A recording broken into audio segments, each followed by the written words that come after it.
because change is inevitable, and if you resist change and dig your feet in and say I won't change, then it's become very painful.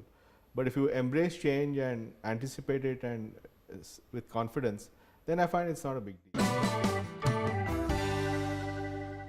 Okay, so hi Nandan. Hi. One of the things I've noticed recently is that you seem to be enabling a lot of conversations between potential disruptors and the so-called old economy companies, or the companies who are going to be feeling disrupted. What do you see? What's really happening? Well, I think the pace of technology is such that many industries are likely to get disrupted. And one of the things is that I'm sort of working with large incumbent companies that have a very strong market presence and trying to socialize with them the notion that things are changing rapidly and what does it mean for them in terms of opportunities, threats, partnerships. So just get a dialogue going. Because I think this is really something quite profound which is happening, and it's important that everybody understands what's going on. Any particular lessons or learnings that you have picked by watching potential disruptors or these incumbents, especially in the Indian context? Well, I think they come from very different mindsets. The disruptors are very technologically savvy. They understand code, understand how to use data. I think data is a big thing. If you look at the big difference to my mind between incumbents and disruptors is disruptors know how to use data well. Because if you have built your entire application on a phone or on a website, then every piece of data you capture is useful to you, which is how all the internet companies operate. Whereas physical world companies don't really do a great job with data. Often they have the data, but they don't know how to marshal the data for better customer satisfaction or reselling or repeat selling or whatever.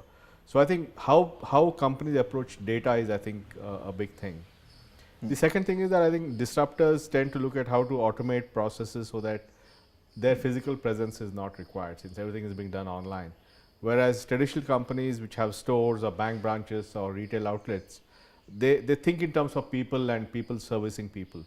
So the notion that you can service people through technology is still a little foreign to them. So these are some of the differences that I've noticed. Is it any different from how we have seen sectors get disrupted elsewhere in other markets around the world? What you're seeing in India, is it any different? I mean, are there necessarily startups only that are the disruptors, or is there any change in the profile of these disruptors that you see when it comes to India? No, I mean, there's nothing to prevent a large company from becoming a disruptor. I mean, the biggest disruptor was Apple, and Apple was already a large company when it got into the whole iPad, iPhone, this whole iPod stuff. So I think you can. It's nothing, but you have to really change your mindset or have a major leadership change to drive that whole change. I think the big difference is that historically the disruption was happening in digital markets. Things like music or video or those kind of or books and so on. But now disruption is happening in every industry, right? So you have it in taxis or in hotels. So suddenly the real world and the digital world are being combined in a very creative manner to create disruptive models in many industries, and that's the big thing, which I think is going to affect many industries. And also I think in the Indian context, because it's mobile first, I think that plays a huge difference, because in the West they went through the internet revolution on the desktop and then they went to the mobile. Here it's straight away to the mobile. So that leapfrogging creates new types of disruption. So we can't just watch what happened there, because here you talk about 150 million smartphones already growing at 100 million a year, and all the news that's coming from China tells us that smartphone prices are going to drop even faster, in a $30 to $50 range. So for all you know, people will stop making feature phones in a couple of years because there's no money in it. So suddenly the smartphone penetration is going to be very high. So that mobile first acceleration of smartphone penetration beyond people's imagination, I think those things are going to be major disruptions. And what sectors and businesses do you see getting disrupted in the near to immediate future in India? Well, I think clearly financial services is one, because financial services essentially is a digital business. I mean, think about it. the products that you sell, whether it's a bank account or an insurance policy or a pension or a mutual fund, are all digital products, and therefore they are quite amenable to be sold digitally.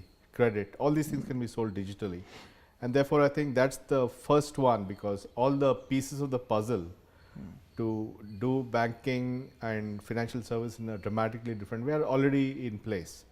So that's one clear area. The second one obviously is retail. I think retail is interesting because if you look at what happened in the West, West went from unorganized retail to organized retail over the last 100 years. You go back and look at Sears, Roebuck and all, they are more than 100 years old.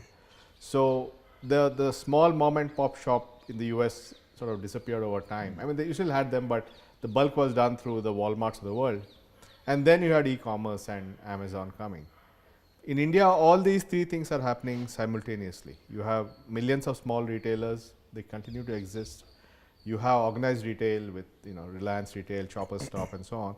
And you have the e-commerce guys with Amazon, Flipkart, Snapdeal and Paytm. So suddenly all three are trying to operate at the same time. So it's a little different from the Western model. So each will have to come up with a different strategy to deal with this change. Let me ask you, more about disruption from another angle. For people, professionals working in these companies and these sectors, what does disruption mean, and how can they prepare for it? Well, I think it means being in a constant learning mode. These changes that are happening very rapidly, and they have direct impact on their lives.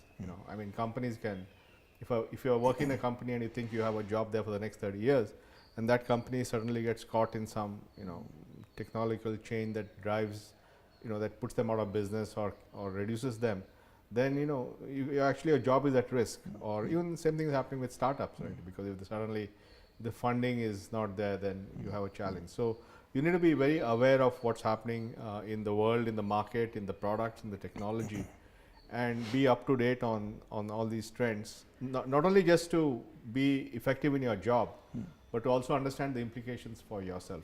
Any particular skills that you see, could help some of these professionals working in these companies and sectors, that are essential, must have as they get into this phase of disruption? No, I think they should read widely and keep up to date on trends, what's happening with technology, what's happening with business models, what's happening around the world. When is that trend going to affect us?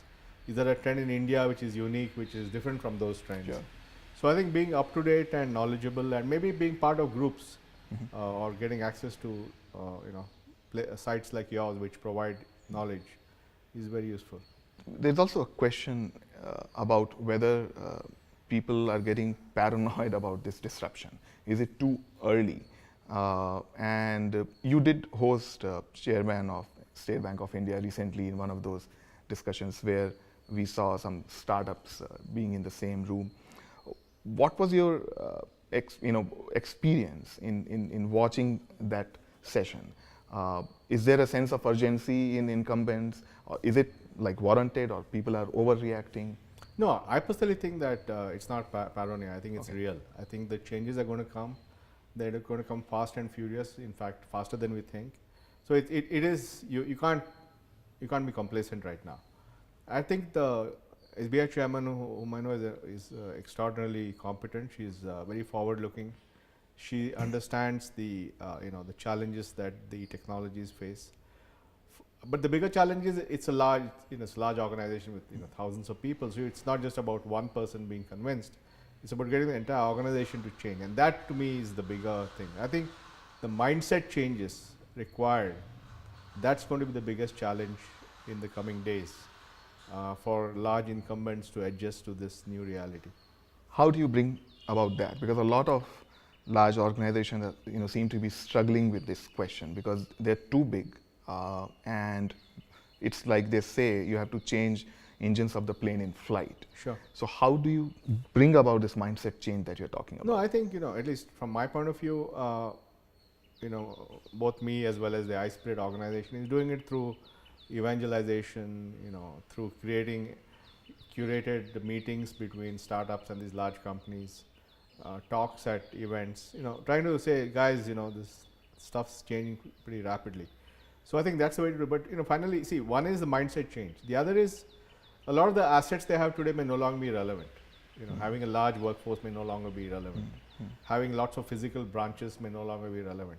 So understanding that the levers of strategic success in the future are different, that takes some time because you are used to doing things in a particular way. So resetting your entire strategy is a big challenge for many people. On a final note, how have you dealt with disruption in your career and in your things that you do over years, and have there been particular lessons that you have derived?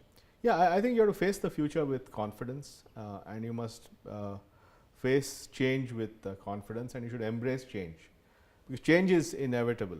And if you resist change and dig your feet in and say I won't change, then it's become very painful. But if you embrace change and anticipate it and with confidence, then I find it's not a big deal. You just have to accept the reality that things are going to change very quickly around you all the time. I'm sure it must be tough. No, it's not tough. Thanks so much, Nandan, for your time. Thank you. Pankaj. Thanks.